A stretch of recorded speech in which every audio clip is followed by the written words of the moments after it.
we have discussed the basic concepts that value is nothing but sum of present value of all future benefits, and what are the various simple Excel tricks and calculator tricks for the purpose of calculation. Now let's move ahead with some better examples.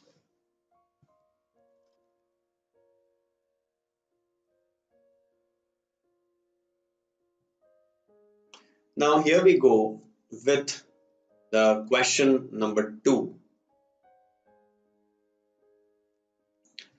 It says calculate value of a share. You need to calculate value of one equity share if it is expected to give dividend of rupees 50 per share forever.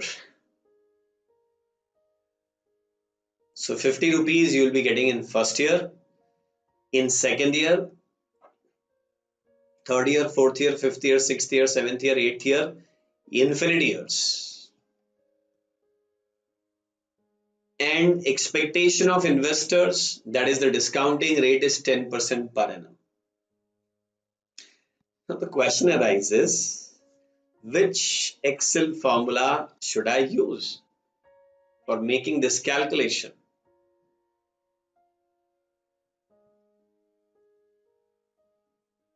What should I do?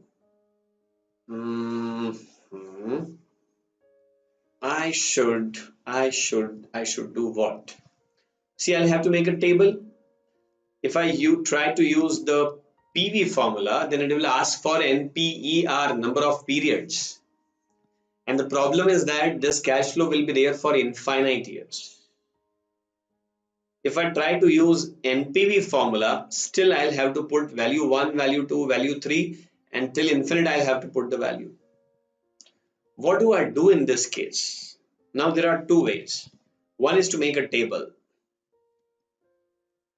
Instead of infinite years, if I take say 100 years, still that will do the job.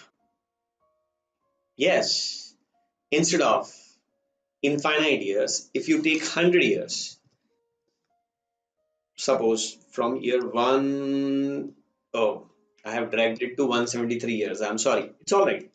So I'm making a table for 173 years. What did I do? I typed 1 and 2 and then selected it, and then I'm dragging it down. See, like this, for 128 years randomly. Then I'll type the amount, which is actually 50 rupees forever. So I'll simply double click it. So 50 is filled up to 128 years. Then I'll have to calculate present value, suppose at the rate of 10%. So here I can use the PV formula. Rate is 10%. Number of periods, this one, cell reference. PMT, I'll skip.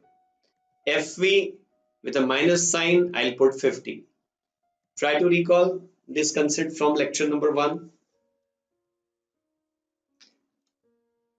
I'll repeat it for you. Equal to PV, bracket open, rate is 10%. Number of period, cell reference. PMT, I'll skip. But sir, this is the case of equal installments, but those equal installments are for limited number of years. This equal installment of 50 is for unlimited number of years, and Excel doesn't have a formula for unlimited number of years. FV with a minus sign, I'll select this 50, bracket close, enter. Now I'll simply double click this. So it will calculate present value for next all years. 41 has a present value of, oh my god, even at year 97, the present value of rupees 50 is 0. Actually, it is not 0. It is rounded off in 2 decimal points. It is 00483. Therefore, it looks like 0. What does it mean? That if you are receiving some amount in later years, its importance automatically reduces. So you need not to go up to infinite years. You can go up to say 100 odd years and then alter equal to. I'll press to make a sum total and see the sum total is rupees 500. Or I can type equal to sum bracket open and then I'll select it and then bracket close, enter 500 rupees. If a share is expected to give 50 rupees per annum forever, that is up to infinite years, and my desired rate of return is 10%, in that case, the value of that share today is rupees 500. Instead of making such a big table, there is one simple shortcut formula. This series is actually named as perpetuity. See, if installments are equal, if time gaps are equal, and period is limited, it is annuity. But if period is unlimited, it is perpetuity.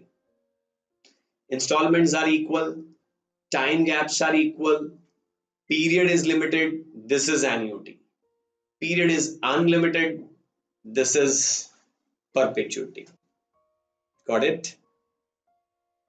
So there is a formula for present value of perpetuity, and that formula is installment divided by rate. In symbol, it is A divided by R. So when I try to solve it, PVP, present value of perpetuity, is equal to installment of rupees 50 divided by rate of interest of 10%. When you solve it, you'll get it equal to rupees 500. That's it. Very simple. All right. See, for the purpose of valuation, especially for equity shares, this formula can be used. Okay, now I'm giving you a quick example. You just solve it for me. If a 10% coupon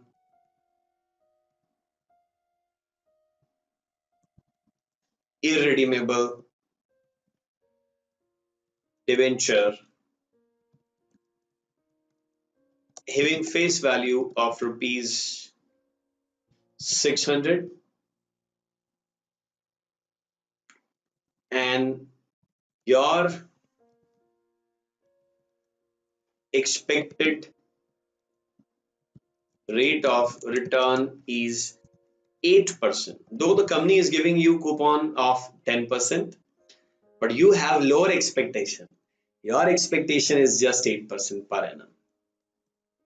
What is value of debenture today?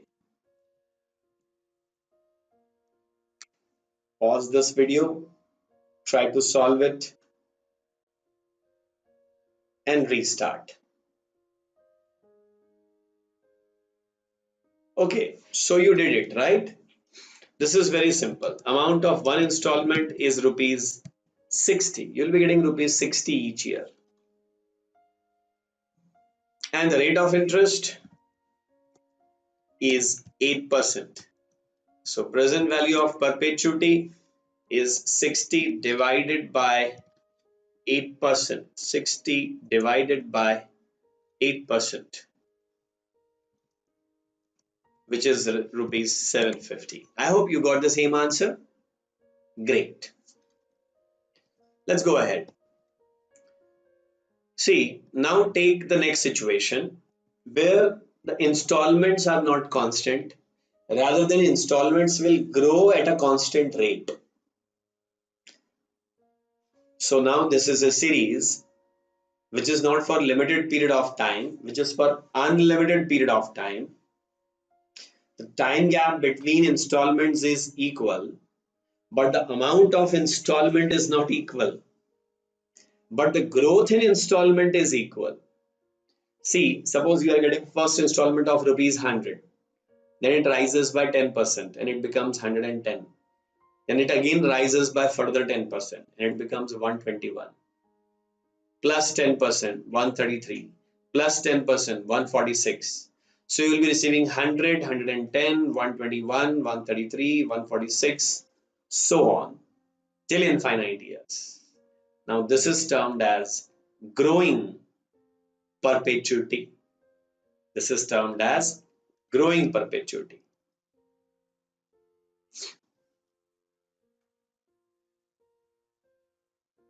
Now what is this? See, calculate value of a share. If it is expected to give dividend of rupees 5 per share next year, and dividend will grow at the rate of 4% per annum forever, an expectation of investor, that is the discounting rate, is 10%.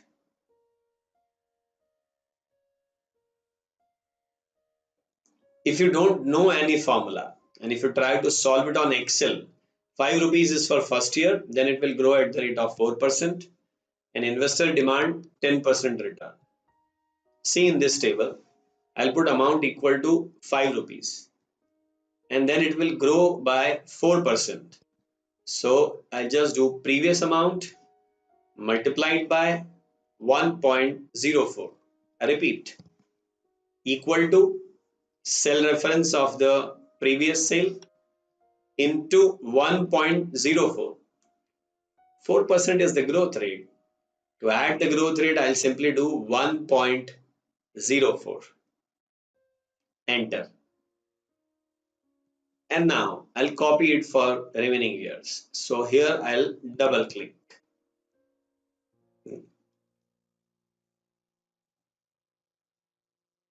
See these amounts.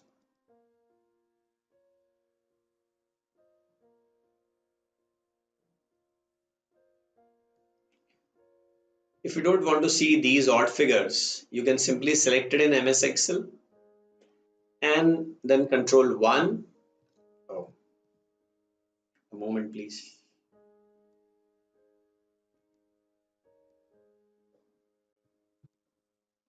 Then press control 1 and number format up to 2 decimal points. Okay. And this is the amount of dividend you will be receiving. 5 rupees plus 4%, 5.20 plus 4%, 5.41, and so on. And now you have to discount these cash flows at the rate of 10%. Same rate. And when you make a total of all these present values, it comes approximately 83.27. But making this table for 100, 200 years is a lengthy job. Can't we have a shortcut formula for this? And what if we don't have Excel at our hand? Can we do it on calculator? Yes, you can. See, the formula for present value of perpetuity was A divided by R. But here the formula is A1 divided by R minus G. P0 is value at year 0, A1 is amount of first installment, R is the discounting rate, your desired rate of return actually, and G is the growth rate in installments. In the previous example, if I put figure like this, first installment is rupees 5 divided by the discounting rate is 10% minus the growth rate is 4%. So this becomes, let's do it, 5 divided by 6%, 83.33. But sir, this Excel sheet was not giving you the right answer. It was giving you 83.27, while the actual answer is 83.33. Perfect. Why it is giving 83.27? Because instead of taking infinite years, that is crores and billions and trillions of years, you are taking just 128 years. Instead of taking crores of years, infinite years, you are taking 128 years. Hence, the answer is comparatively less perfect. Instead of 83.33, it is 83.27. Right? Okay, great.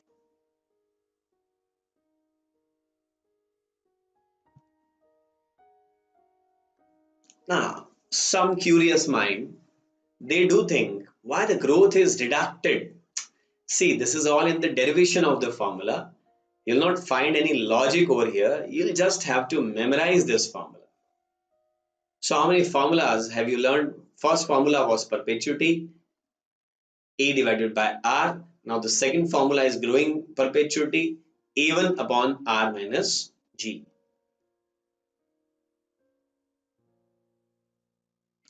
They are not going to ask you derivation of this growth formula. So if you're not interested, you can simply forward this video and join me again. For those who are curious about the formula, I'll just give the derivation quickly. See what is value. Value today is sum of present value of future benefits. So if I convert this story into symbols, being the shareholder, you will be receiving A1 amount in first year, A2 amount in second year, A3 amount in third year, and so on for infinite years. Now the future benefits are A1, A2, A3, A4, A5, A6, A infinite. Calculate present value of each of these amounts separately. So this is present value of A1, then present value of A2, then present value of A3. Make a sum total. So we are making a sum total of all these amounts. This is the current fair value, which is P0. Now, how do you calculate present value of each single amount? To calculate present value of A1, try to recall that formula. PV is equal to FV divided by 1 plus R to the power N. So this is A1 divided by 1 plus R raised to the power 1. Second amount is A2 1 plus R raised to the power 2. A3 1 plus R raised to the power 3. Look, actually, I have taught many sessions on this valuation course, and a common doubt remains when I put A1, how do I get P0? When I put A1, I should get P1. Why is it so that I put first year's amount and I get 0 years value? I put sixth year's amount and I get fifth year's value. Why is it so? I put eighth year's amount and I get seventh year's value. Why it is lagging behind? And the answer lies in the derivation of this formula. Either you memorize it or you see the derivation. See, actually what you are doing is you are bringing it down to year 0. First year, you are bringing it down to year 0. Second year, come at year 0. Third year, please come at year 0. Infinite year, please come at year 0.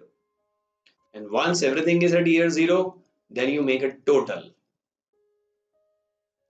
Now, as we are saying that this amount A1, A2, A3 amounts are not random amounts, and these amounts are actually growing at a constant rate. These amounts are actually growing at a constant rate.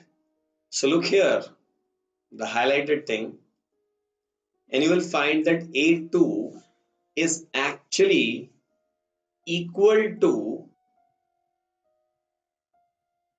A1 multiplied by 1 plus g raised to the power 1. G is the growth rate. See, in the last question, first year's amount is 5 rupees. So 5 rupees multiplied by 1.04. 5 into 1.04 on your calculator. Do it please. 5 into 1.04 equals to 5.2. Into 1.04 equals to 5.408. Right?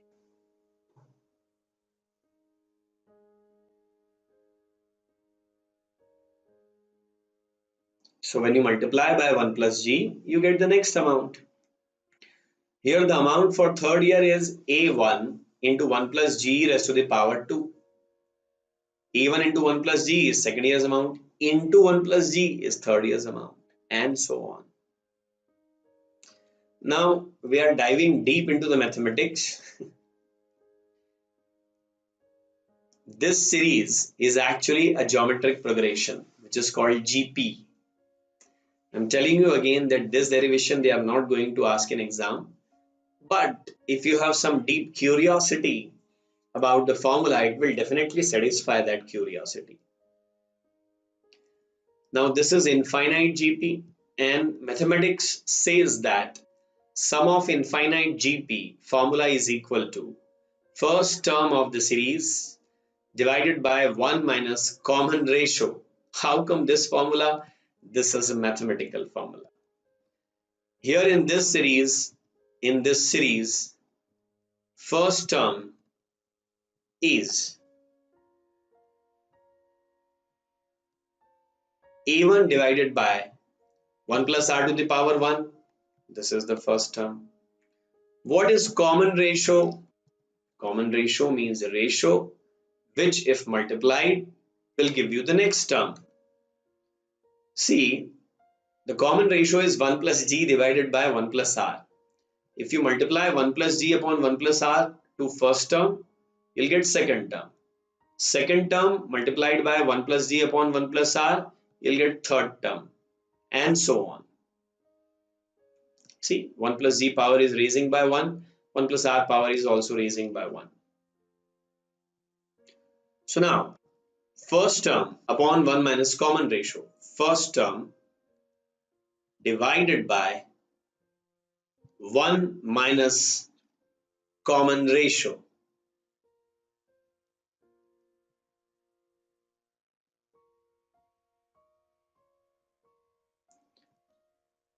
When I take LCM for the denominator, it is 1 plus r minus 1 minus g divided by 1 plus r. See, this 1 and 1 will be cancelled. This 1 and this 1 will be cancelled.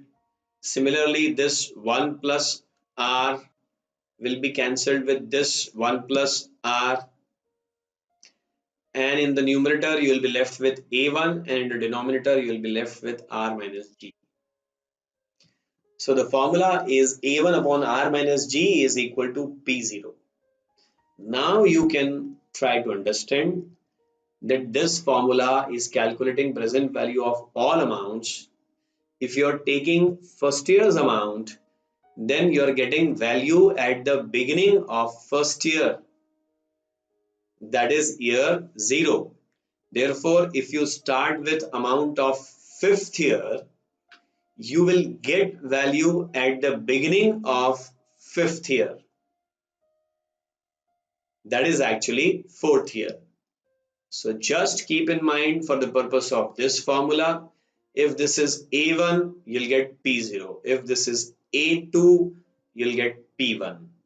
If this is A5, you'll get P4. If this is AN, you'll get Pn minus 1. Okay.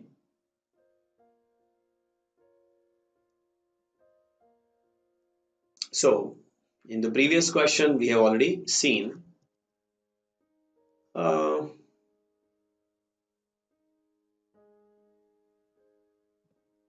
I'll give you one quick question.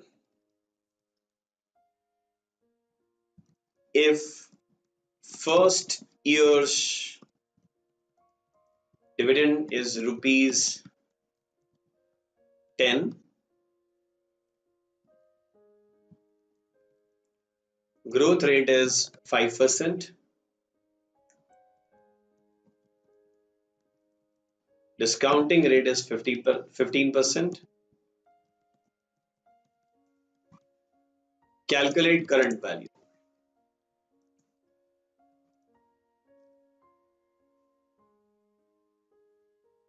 Pause this video, solve it and restart.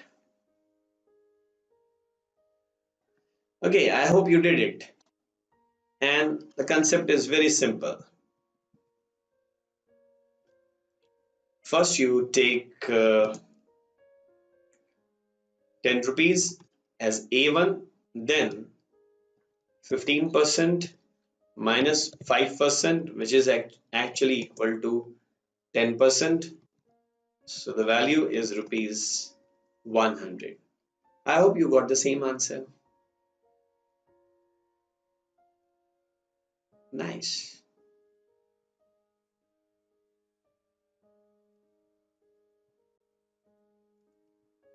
Let's solve question number 4. You may be wondering how many questions are there. 34. There are 34 questions in this video tutorial. Though I cannot give you a guarantee, but I am quite sure that once you go through so many variety of questions, 34, examination case study will be one of these case studies only. Because if you have a wide coverage of concepts, they may not ask something very strange. Whatever they ask will be either one of these questions or a question which will have a concept similar to these questions.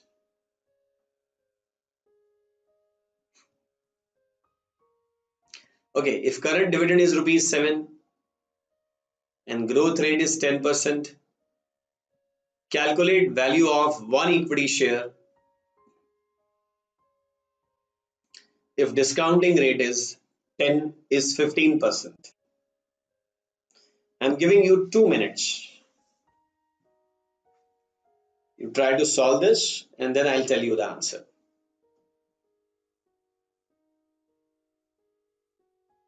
You need not to pause the video. I'm waiting for you.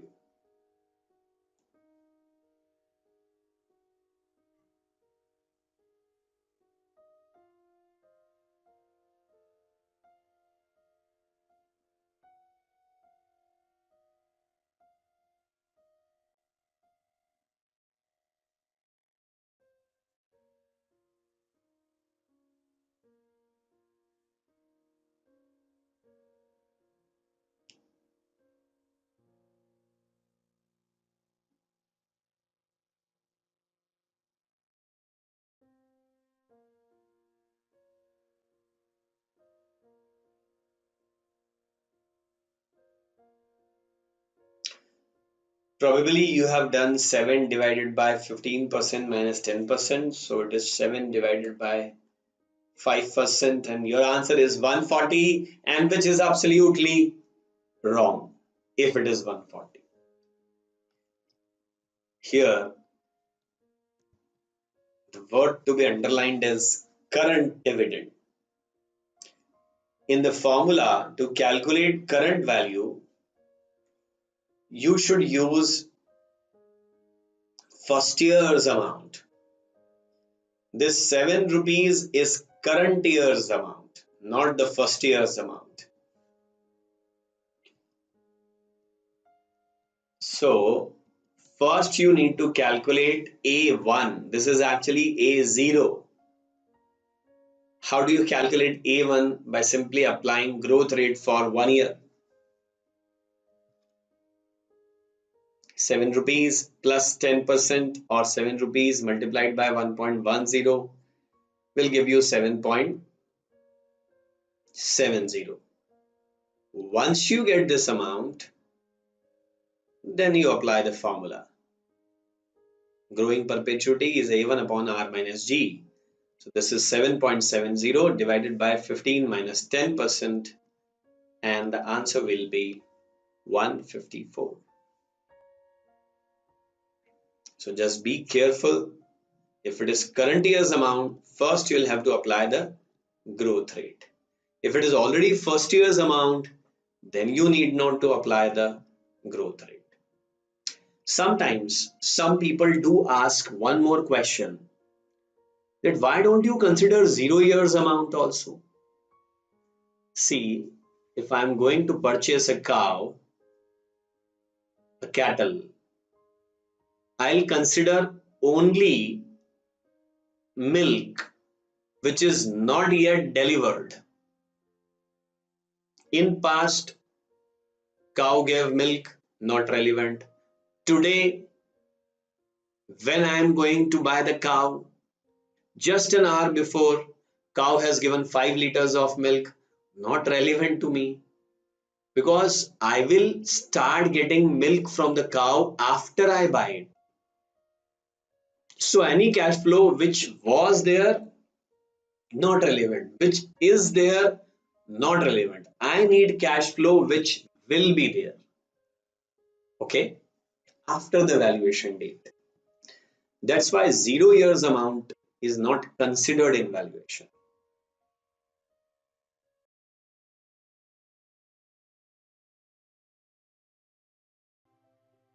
Oh, and then the choices 1, 2, 3, 4, 5, 6 questions.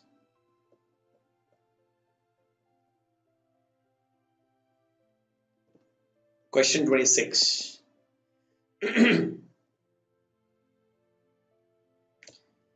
Tarun is an equity analyst. Tarun reviews the growth prospects and quality of earning for A Limited. Okay.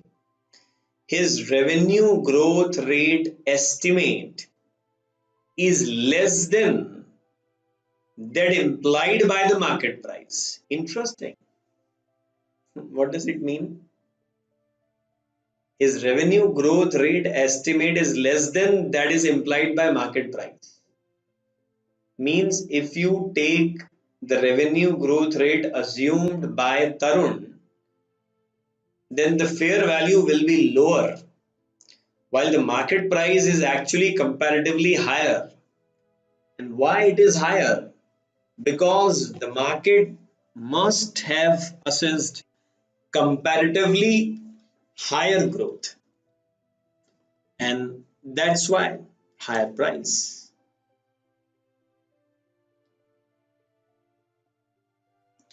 His revenue growth rate estimate is less than that implied by market price. Okay, so what is question 1?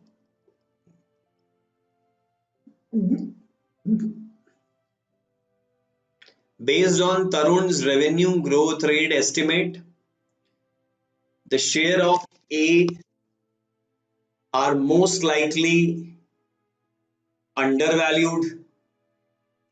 No, it is overvalued because Tarun is estimating lower growth, hence lower fair value, while actual market price is more.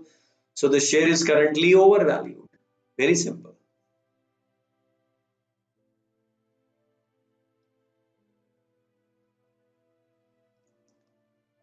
A's financial statement over the past 5 years show strong performance with above average growth. Tarun has decided to use a lower forecasted growth rate in his models. Okay. He notes 2 reasons for his lower growth rate forecast. Why Tarun is taking lower growth for future?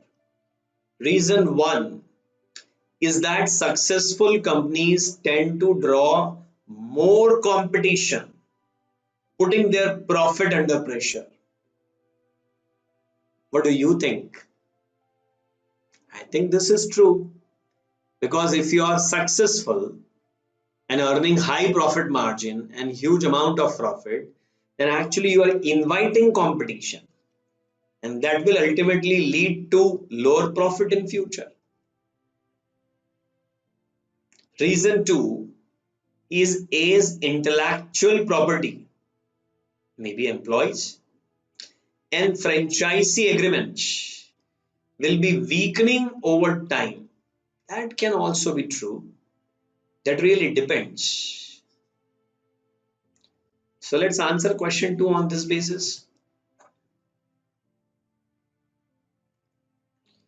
Which of the reason given by Tarun most likely justifies a reduction in A's forecasted growth rate? 1, 2, or both? Looks like both. Though it will be subjective.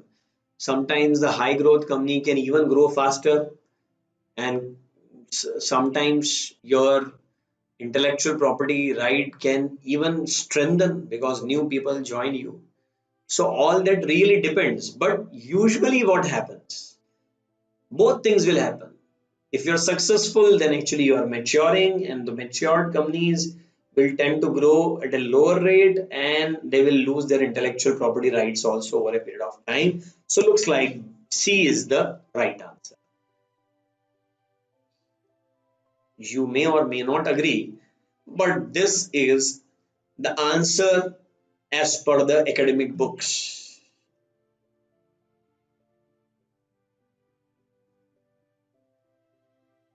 Next paragraph. Tarun meets with Sumit, a newly hired associate in his department. In their conversation, Sumit states,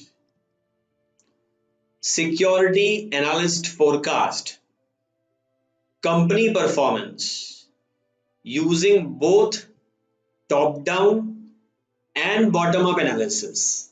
Do you know what is top-down analysis?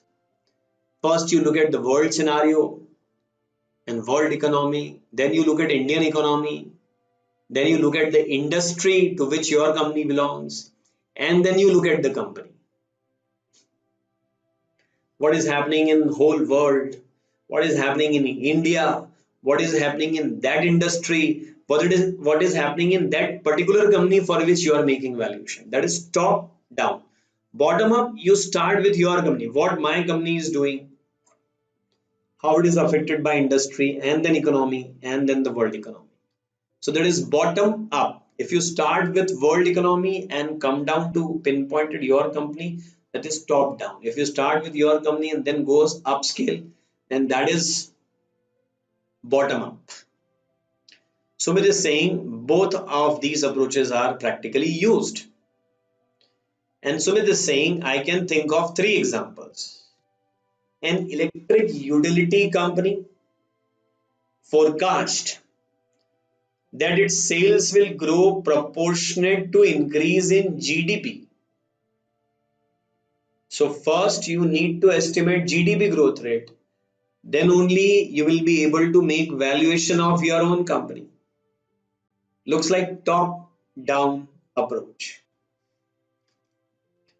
A restaurant chain forecast that its sales to be its market share time forecast industry sales. Looks like some typing error is there.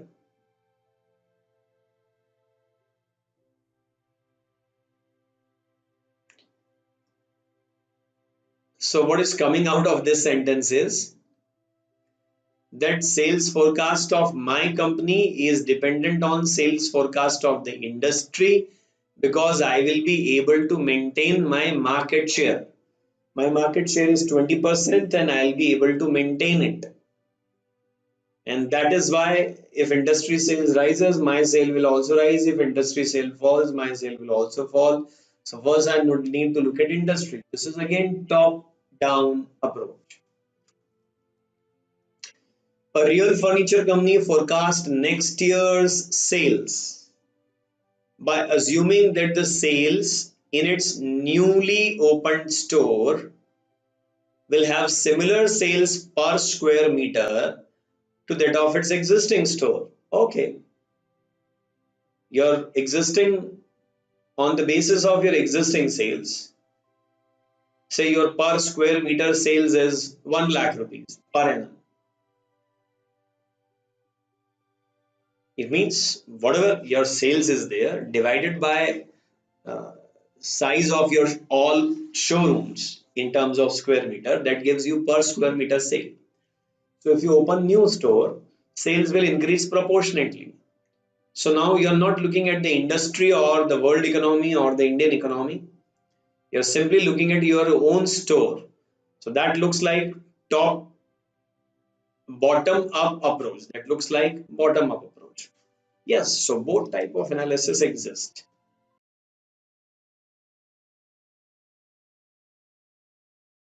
Hello, welcome to this session for valuation course.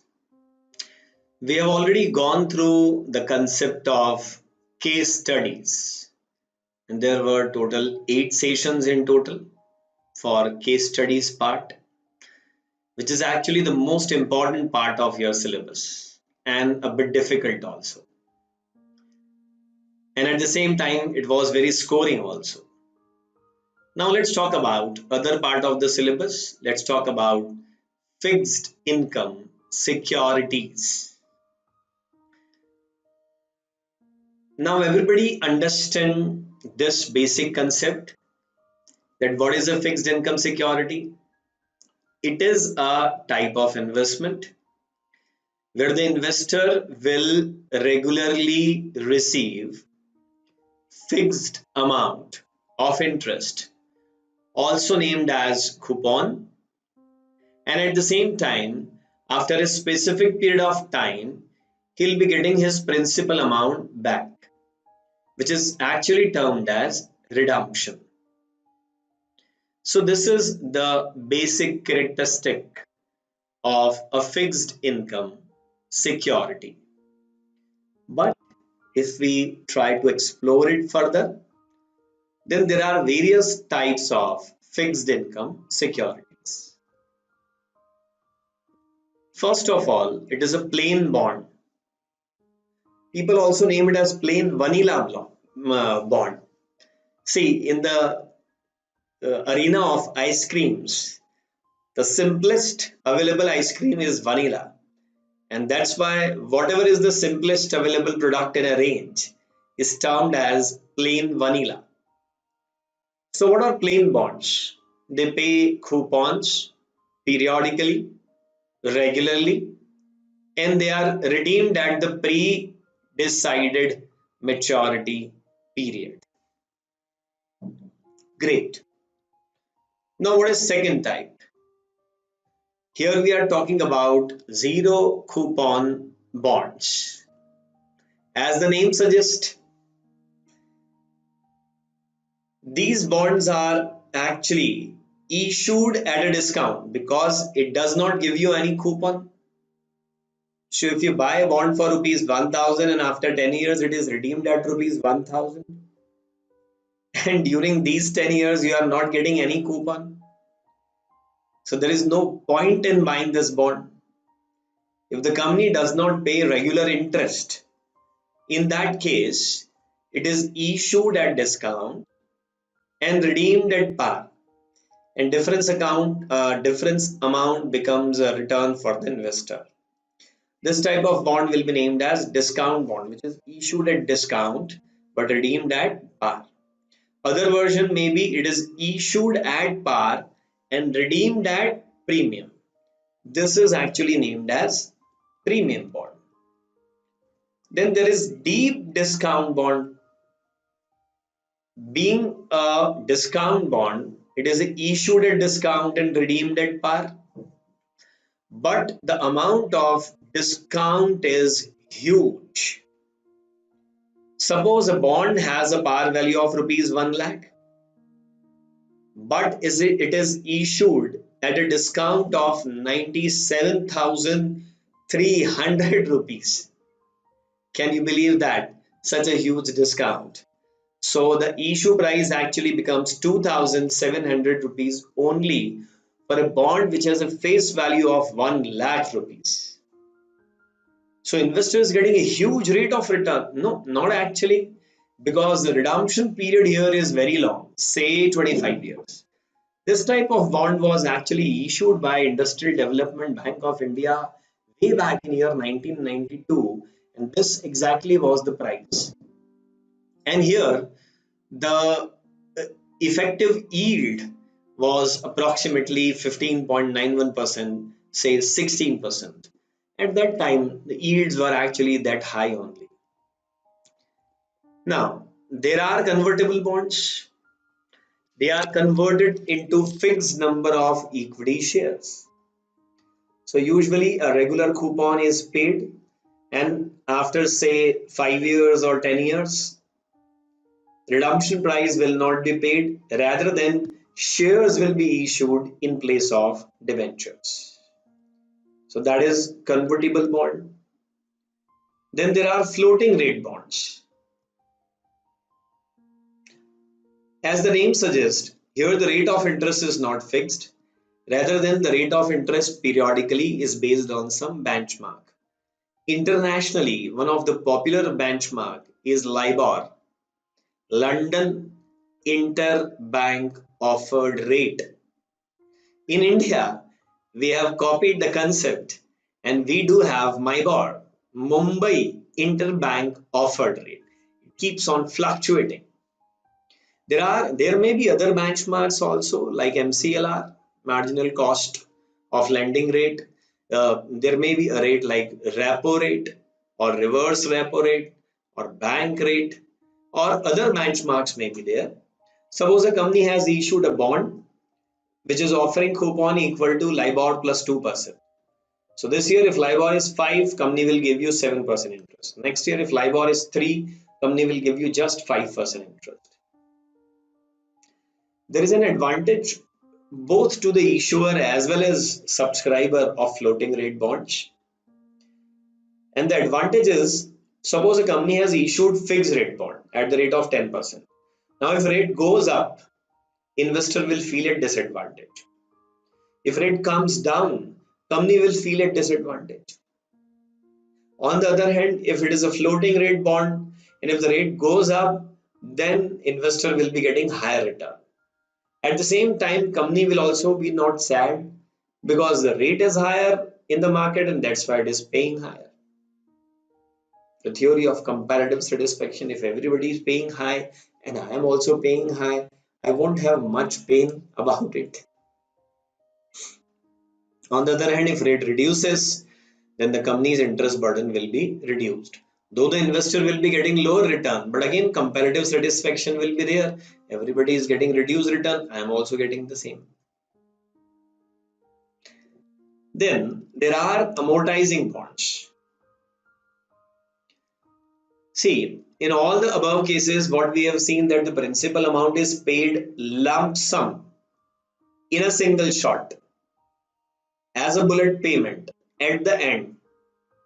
But what if, besides paying interest, that is coupon, company keeps on redeeming a part of the bond also. That is actually named as amortizing bond. Say one such example is, suppose par value is 1000 and company says our rate of interest is 10%, and besides 10% interest we will redeem 200 rupees each year. So in next 5-year bond will be fully redeemed. Definitely interest will be paid on outstanding balance only. So what are the types we have gone through? There is plain bond, zero coupon bond, deep discount bond, and within zero coupon bond there is discount bond and premium bond. Then there are convertible bonds, floating rate bonds, and amortizing bonds. Now the next type is annuity bond. Annuity bond is actually a type of amortizing bond. Here the repayment is made in equal installments, which comprises both interest and principal. See, in the previous example which I have quoted in amortizing bond, if the company is giving 200 rupees as principal every year, then the interest will keep on reducing. If the rate of interest is 10% in this example, then first year's interest will be 1000 rupees, sorry, 100 rupees. Then it will be 80, 60, 40, 20 plus 200 as principal. So the outflow of company will be 300, 280, 260, 240, 220. It will be like this. But in case of annuity bond, the amount will be equal, which will comprise both interest and principal. Suppose the par value is 1000, coupon offered is 10%, repayment in 5 years. So each installment will be 263.80. You can also calculate this, not a big deal. 1000 face value, 10% coupon, and you have to calculate amount of one installment for 5 years. So I told you one formula for PV, and within that PV, one terminology is PMT. So you can use it like this: equal to PMT bracket open rate. Coupon rate is 10%. Number of periods are 5 years. PV. So you are giving 1000 rupees as outflow. So 1000 rupees is the present value, and FV, there is nothing like FV. Enter 263.80. See, if you multiply this by 5, 263.80 multiplied by 5. So company is paying in total 1318.99.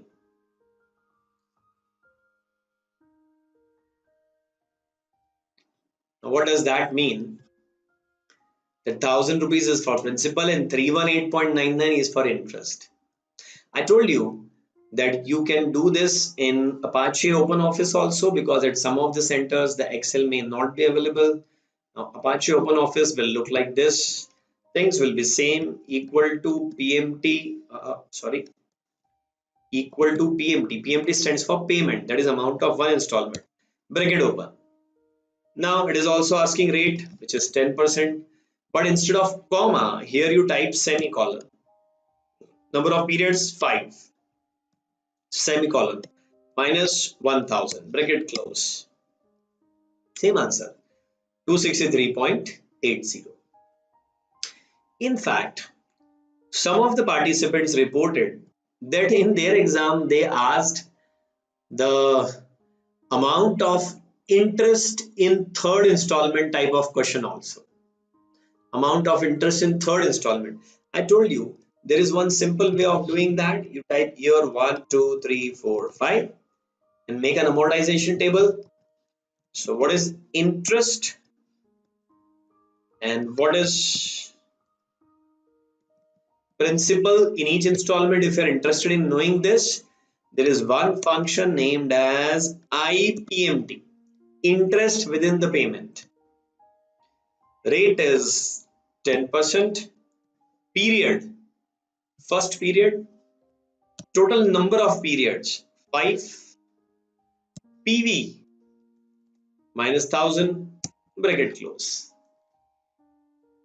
Notice that we have entered two periods, one current period, second NPER, total number of periods 5. Enter. Now for PMT, for principal, this is PPMT. We already studied it in first or second session. I am just quickly trying to revise it. 10%, number of periods 1, number of periods 5, current period is 1, and then minus 1000. Enter. Now simply copy it to remaining cells. And now you know that company is giving 263.80 to investor. In the first installment, 100 is for interest and 163 is for principal. Then 83 interest, 180 principal, 65 interest, 198 principal, 45 interest, 218 principal, 23 interest, 239 principal. So they may ask something like this: what is the amount of interest in the fourth installment? You must be able to calculate it through Excel. So this is actually the annuity bond. Then the next type of fixed income security is bullet bond.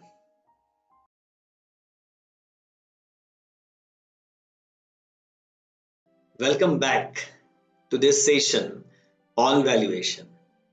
In the last session, we were discussing about what is option, what are the various types of option, call option, put option. What is option? Option is the right to buy or right to sell. Right to buy is called call option and right to sell is called put option. One who has the call option is called holder. One who gives the call option is called writer. One who has the put option is put holder. One who gives the put option is put writer. Holder has the right, writer has the duty. Holder pays premium to the writer at the inception of any option contract.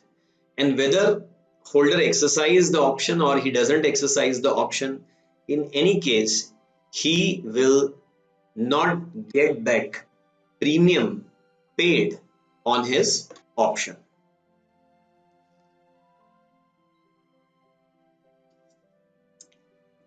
Now we studied that options are of two types, American and European. One which can be exercised only at expiry is American. No, it is European.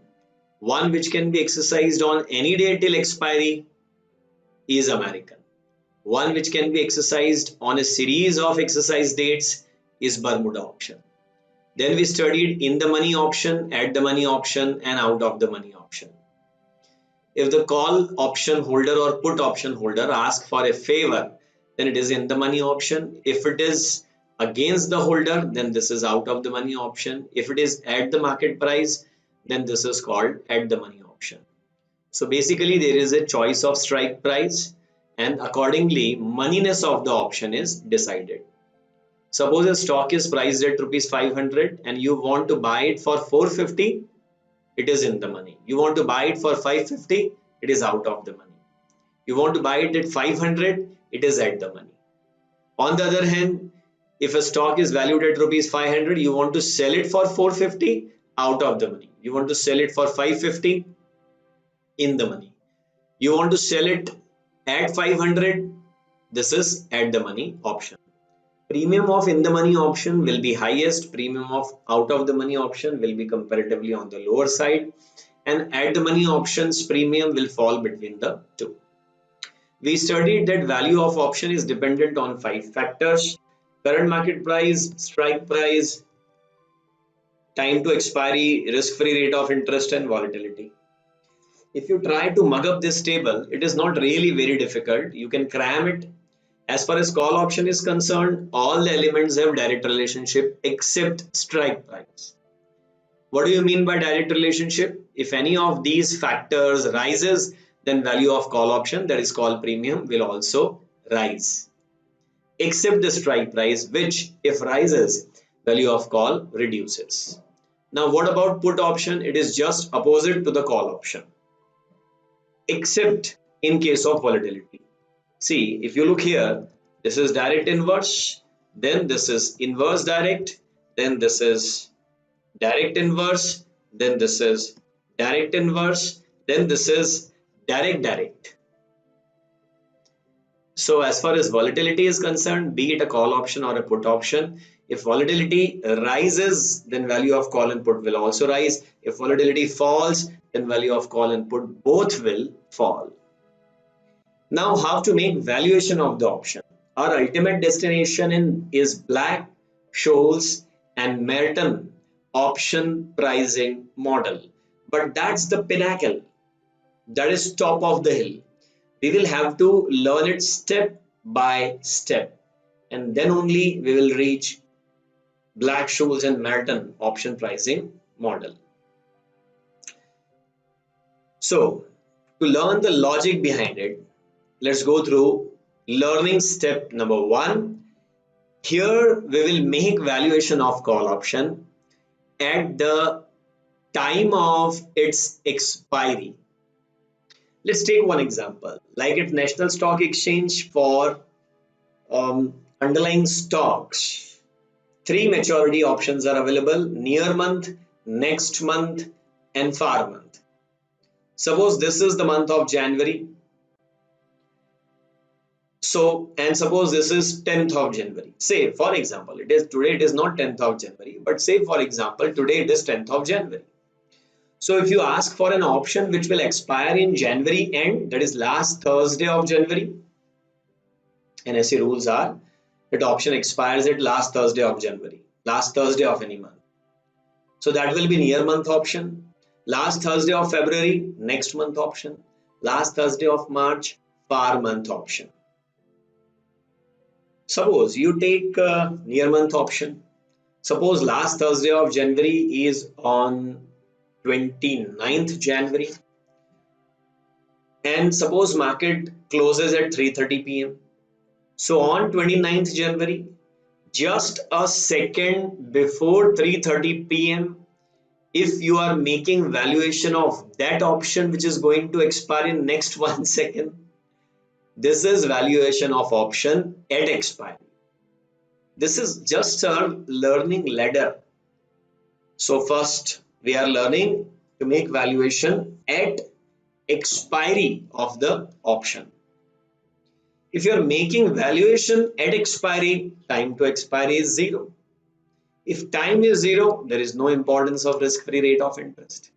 If time is 0, there will not be any volatility in the price of the underlying stock. In next 1 second, price of the share will not fluctuate. So these 3 items will automatically become irrelevant, and value of option will be based on these 2 items only, that what is the current market price of that stock and at what exercise price you want to buy or sell that option. You want to become holder or writer of that option. Just keep in mind one thing: buying the option means becoming holder of the option by paying premium, and selling the option means becoming writer of the option by taking premium. Buying the option is not same as buying the share. You can buy the option to buy the share. It means you can hold the option to buy the share, which is called call option, or you can buy the option to sell the share, which is called put option. So buying the option and buying the share are 2 different things. Just keep in mind. Okay, so if you are making valuation of option at expiry, there are only 2 relevant factors: current market price of the stock. Stock means anything, any underlying, and strike price. So the formula for value of call option is like this. It is VC, value of call option,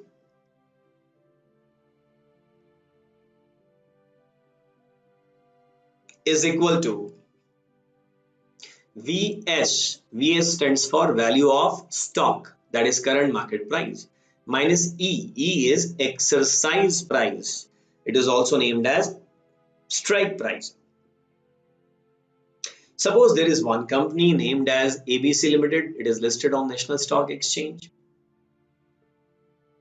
and at the date and time of expiry of option, price of the share in the market is rupees 1000 VS, and you choose to take a call option at a strike price of 950 rupees.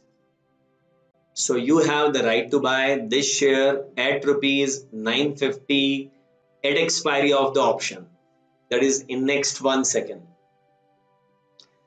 So you are asking for right to buy at 950 for a share which is valued at 1000. It means you are asking an immediate favor of rupees 50, and that's why the writer of option will ask for a premium of 50 rupees, and the holder of option will also be ready to give a premium of 50 rupees. Sir, I don't believe in this formula. I disagree with it. Okay, you disagree with it. Suppose this option is available in the market at rupees 30. So what I will say, whatever you calculate on a paper is called ideal value, fair value.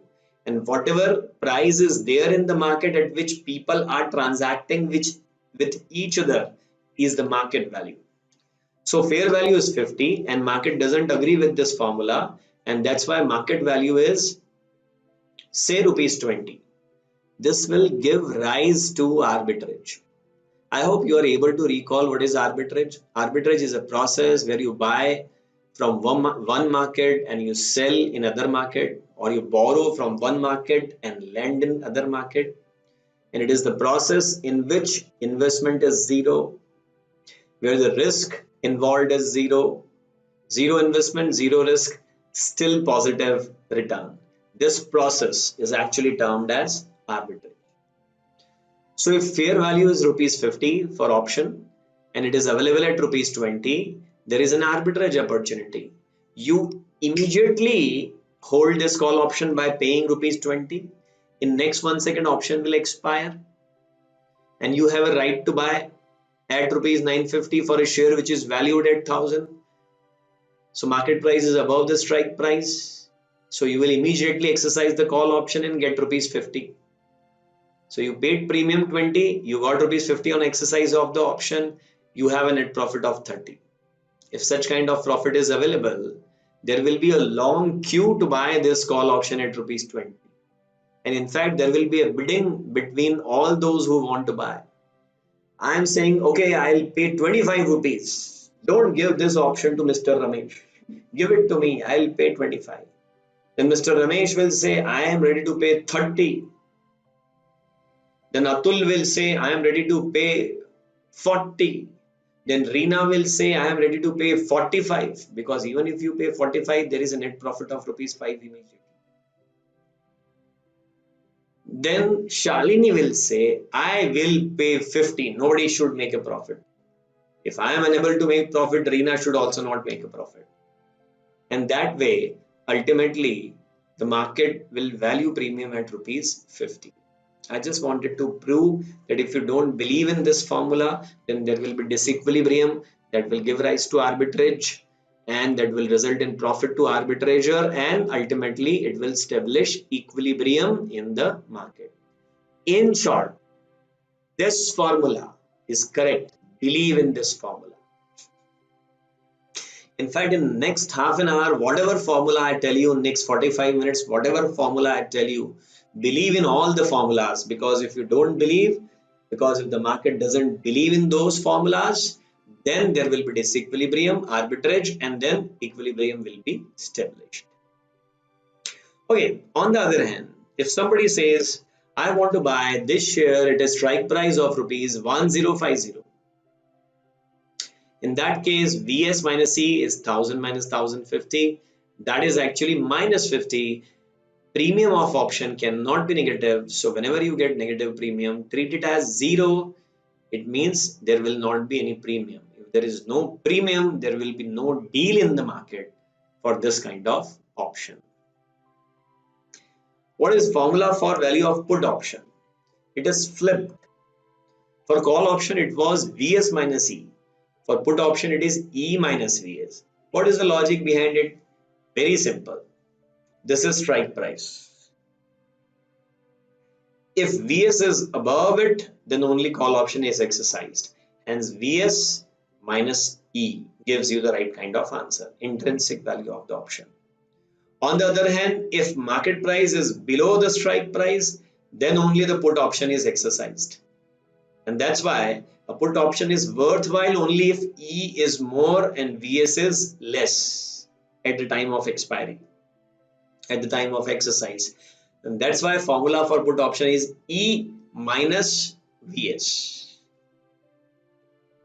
Suppose the same example, 1000 rupees is the market price at the time of expiry of option, and you choose a strike price of rupees 950. What does that mean? You want to sell this share at rupees 950. So that's your loss. A share is worth rupees 1000.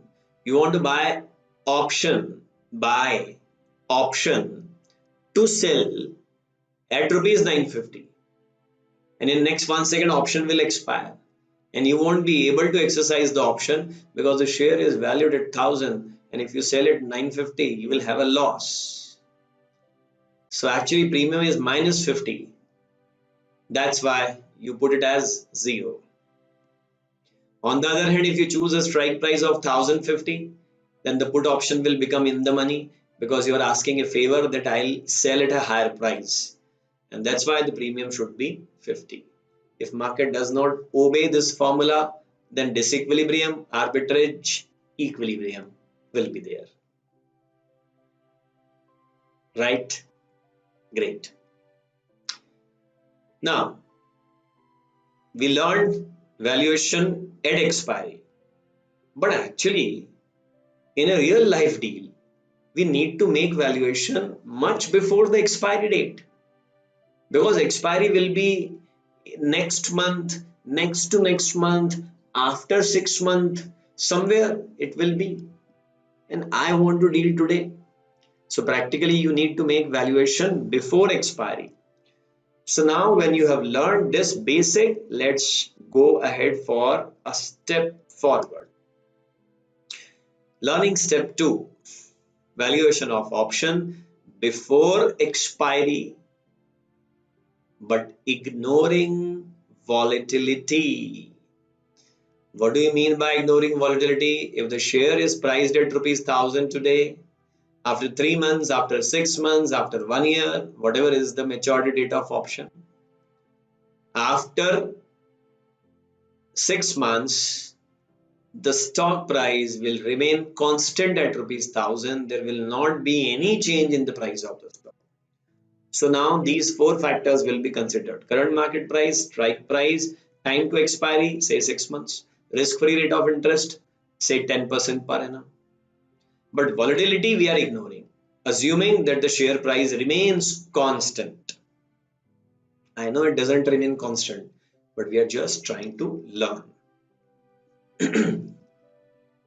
Now, instead of Vs minus E, the formula will be Vs minus present value of E. Instead of Vs minus E, now the formula will be present value of, the formula will be Vs minus present value of E. Why present value of E? Why not present value of Vs? Vs is current market price. Current. Today's market price. It is already in present. And E is strike price. I will exercise my option at this price, say after 6 months. So for that you need to calculate present value. To calculate present value, you divide it by 1 plus RT. R is risk-free rate of interest per annum. What is R?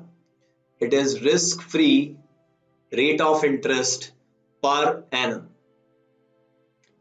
What is T? T is number of years. T is number of years. Look, if you do 1 plus RT, that is actually using simple interest. But in place of 1 plus RT, you can also take 1 plus R to the power T. See, 1 plus R into T is like using simple interest, but 1 plus r raised to the power t is using compound interest, which is better than simple interest. And using e raised to the power small e raised to the power rt is using continuous compounding concept, which goes hand in hand with the concept of integral calculus, which is used to derive the Black-Scholes option pricing model formula. So e to the power rt is best, but for the sake of simplicity, you can take 1 plus rt. Okay, now see, suppose Vs is 1000 rupees, the value of stock is 1000 rupees, and say you have chosen a strike price of 950 rupees.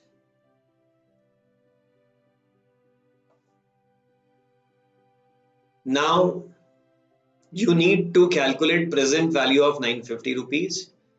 For that, you have to divide it by 1 plus RT.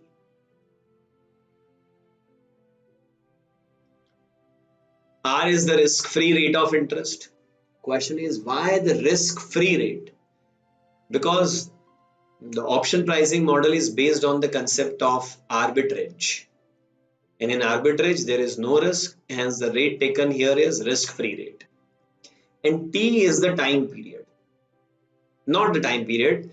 In fact, I should say it is the number of years. T represents number of years. And suppose it's a half years period. So 0.5 is there. So finally, what you're doing is you're dividing 950 by 1.05. When you divide 950 by 1.05, you get 904.76. So Vs minus present value of E.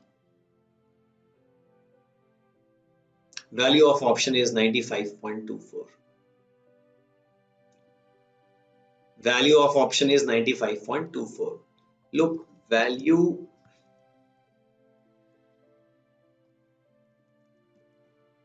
of option may be divided into two parts.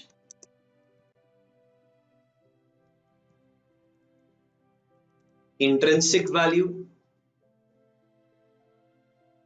plus time value. Here value of option is 95.24. So what is intrinsic value? Intrinsic value is the amount by which option is in the money. So share worth rupees 1000, you are trying to buy at rupees 950. Therefore intrinsic value is rupees 50, and therefore the balancing figure is time value. It means that it is 45.24. This is the time value of option, right? Great. A question may be there in examination about intrinsic value, time value, and value of the option. Not the numerical, but the concept question. Alright. Say, market participants say that we doubt this formula. Why should we believe that this formula is giving a right kind of answer? Why should we consider at all that 95.24 is the fair value? We say no, it is not the fair value.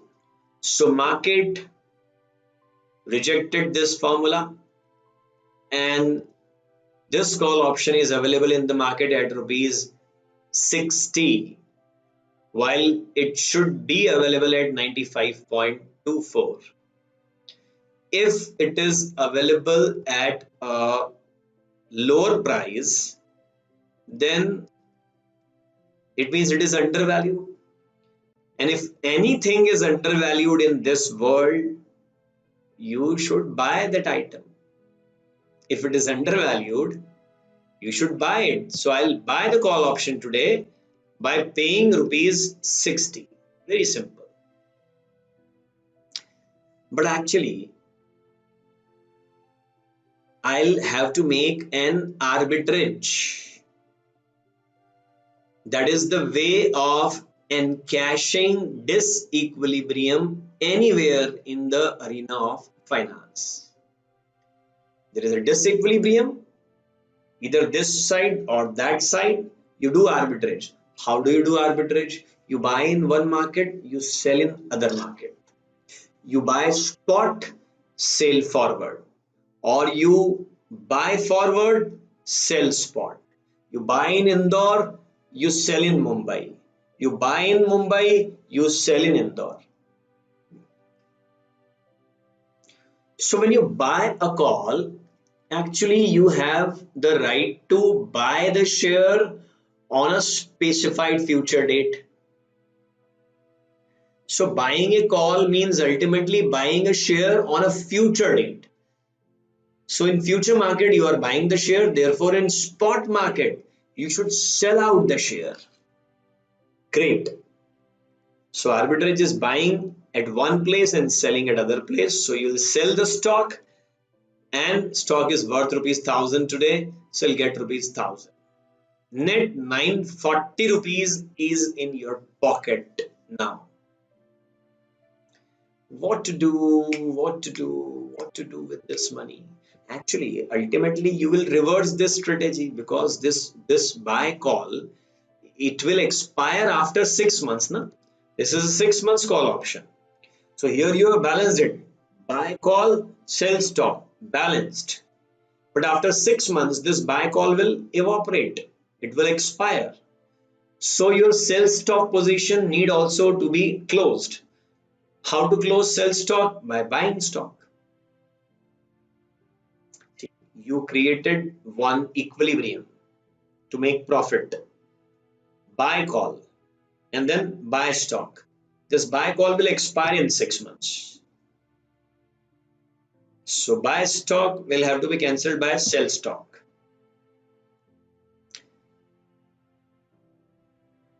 I'm sorry, not buy stock. You buy call and sell stock. So the sell stock will have to be cancelled by buy stock. To buy stock after 6 months, you will need money.